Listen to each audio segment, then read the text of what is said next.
Afternoon everyone. আজিতো সকলোৱে জানে আমাৰ নিৰামিষ।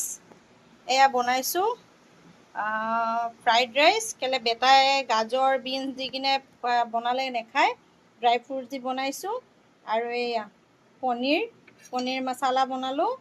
আৰু এয়া ডাল ফ্ৰাই বনাইছোঁ। আৰু এইফালে চালাড। এয়া আজি আমাৰ লাঞ্চ মেনু। আমি শনিবাৰ বুলি এয়ে খাম আজি। ইয়াত কাজু কিচমিচ দি কিনে ড্ৰাই ফ্ৰুটছ দি কিনে ফ্ৰাইড ৰাইচ বনালোঁ। আৰু এয়া বনালোঁ পনীৰ মছালা, এয়া বনালোঁ ডাল ফ্ৰাই। এই আজি আমাৰ লাঞ্চ মেনু। আপোনালোকে কোনে কি খাইছে, কি বনাইছে কমেণ্টৰ যোগে জনাব। শনিবাৰ দিনা আপোনালোকৰ কি মেনু হৈছে জনাব হা। আৰু আমাৰ খানাটো ভাল লাগিলে লাইক কমেণ্ট কৰিব।